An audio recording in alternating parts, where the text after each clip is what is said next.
Now, I'm sure you're all familiar with Duolingo, an interactive language learning app, but what if we had a video game that was somehow used for language?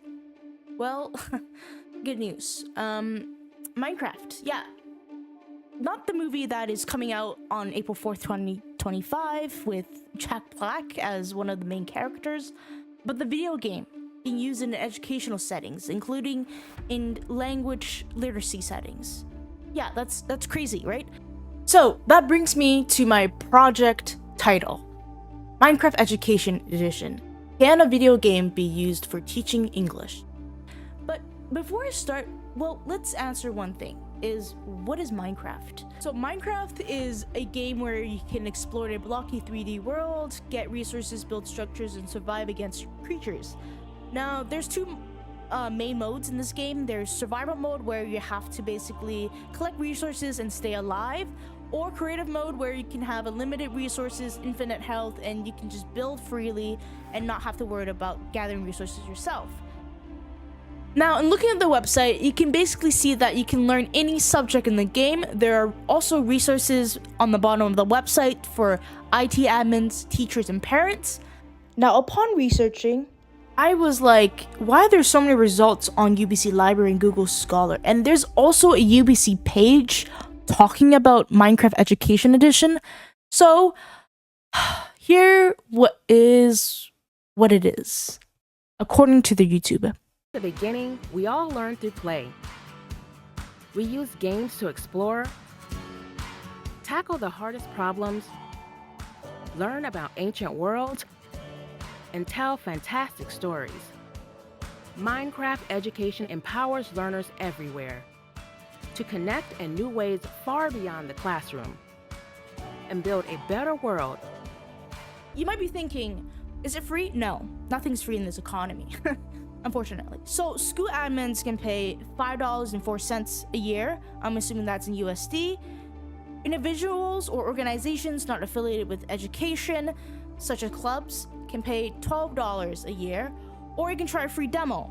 But if you're a student with Office 365, which you have access to if you're a UBC student, you can get 9 free trials. So how it works is every time you exit the game, 1 trial is gone, and you get 9 of those for free. Now let's think about how Minecraft Education Edition has been used.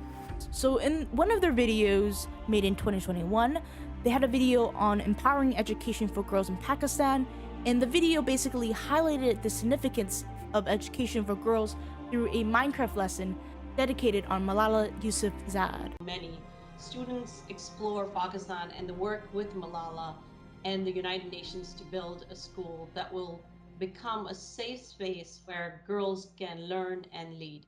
Now, in another instance, they actually used Minecraft Education Edition in a Malaysian school to inspire students to learn STEM. And so they used Minecraft to learn about topics like renewable energy and deforestation. Thinking about its context in English education, Cambridge Assessment English actually has a world where you can practice your English, as you can see here, and reading and writing is one of the example subjects you can learn and practice on. So in addition, on the page you can see the recommended ages, the learner objectives, guiding ideas, student activities, performance expectations, and external references, which include a download link to the world, resources for educators, and, interestingly enough, worksheets. Now, before we get into the research aspect of this project, let's talk about pop culture, because it serves a lot of relevancy in what we're talking about. So one of the assigned articles we had was by Rasinski 2021, titled Going Beyond the Surface with Culture. Now, this article sheds light on utilizing pop culture in a foreign language setting. Now, there's one point that really stood out for me, and it is going to be me quoting this, okay? Murray 2008 reported that pop culture artifacts such as movies and music can provide learners not only with an enjoyable way to study English, but also an increased pragmatic and socio-cultural knowledge. And that really raises an interesting question for me. How can a video game have have a place in language learning. Going back to the source, Cambridge Assessment English, they actually have a blog on how video games can provide effective learning methods, which they say includes these few points: strong and engaging narrative, which is context; purposeful interactions, which mimics authenticity; emotional engagement, which is motivation; freedom to fail, so freedom to make mistakes; and opportunities for independent decision making, learner autonomy. Everything we've gone through so far sounds really promising, but what does the research really say? Now, the first article I'm going to talk about is from Jeff Kuhn, who is a researcher that looked at Minecraft Education Edition and published this article in 2018. He states that the game emphasizes exploration and creativity and promotes student-centered learning. Now, there is a major caveat, is that in order to have it carried out effectively in the context of enhancing language learning, it needs to be thoughtfully designed. The researcher Kuhn, he also discovered that activities can be done on the platform such as gaming, exploration, collaborative problem solving, and reading and writing through chat functionality. Now, in a systematic review by Slater et al., 2025, yes, an article from 2025, that's crazy. Now, the authors state that Minecraft shows potentials in enhancing cognitive and academic outcomes, including spatial thinking, critical thinking, creativity, mathematics, science, and language. Now, there is one limitation that the authors do state, and that is there's medium to high bias in the articles they reviewed, and that more research is needed to confirm the effects. Now, one study that I did find really interesting that they reviewed was by Abdelkader 2023. And this study included students who were participating in a 24-session programming where they used an AI application such as Grammarly AI and Minecraft with the hopes of improving students' writing fluency. And interestingly enough, the findings were that there were significant improvements in overall writing fluency. Goal I actually stumbled across was titled Exploring Minecraft as a Pedagogy to Motivate Girls' Literacy Practices in Secondary English Classroom.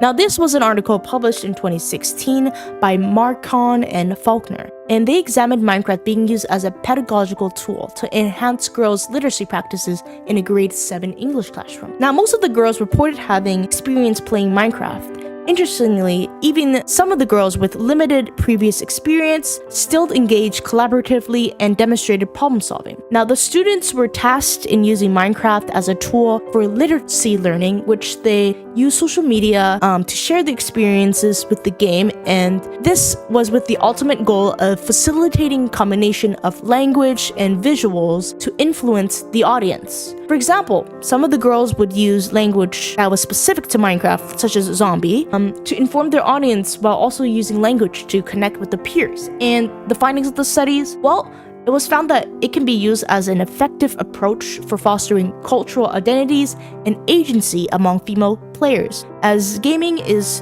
typically stereotyped as being more of a male-dominant field. So, the takeaway was incorporating games such as Minecraft can help validate youth culture, confront gender stereotypes, and increase learning outcomes. But one major caveat of the study was that it was not done on Minecraft Education Edition. It was done using regular Minecraft. So I can't really say that this study is applicable in the context of Minecraft Education Edition, but it is something to consider and something that I found pretty interesting and I wanted to share. Issues with implementing something like this, which is still kind of emerging and new to the field of, let's say, language literacy. So the various articles it consulted did not all use Minecraft Education Edition. And so that means some of them, such as the previous article I talked about on motivating girls' literacy practices, was using regular Minecraft. Another thing is cost and time. It costs money to buy a license, and it takes time to organize and learn the game mechanics. And another issue I want to raise that is not specific to any of the articles we read was my own experience.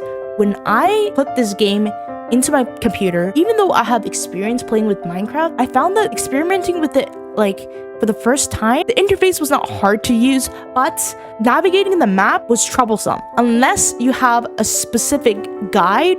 So, some implications for educators or anybody who's interested in experimenting with Minecraft Education Edition. First one is that Minecraft could possibly be used in addition to your traditional, teaching students how to read and write, it can be used as a supplemental tool. But also with this, you have to keep in mind of the age of your students. You have to be, mindful, right? So if it's a younger generation, I think it'll be great to not only create interaction and collaboration, but also really boost their motivation in general in learning English. And another implication is, well, you have to really organize this. You have to be familiar with what you're looking at. And you can't just wing it. You have to actually, if you're, for example, using the Cambridge Assessment English, would probably be wanting to look at the resources and how you should go about teaching it. Let's think about conclusions. Yes, we are on the conclusion of this video. Now, it probably doesn't hurt to try and implement it in a classroom setting where appropriate. For example, a young cohort of students learning English at the A1 level could possibly use the provided resources with Cambridge Assessment English, which actually is quite useful. Yeah, I hope that in the future we could possibly see with the emergence of AI and technology advances, more usage of gaming where appropriate. Thank you so much for watching. I hope you all subscribe, like, and comment on this video. I'm just kidding, but thank you everybody for watching. This is my LLED 489B final assignment. Thank you for watching. Hope you all have a great semester and hope we all get a good grade on this.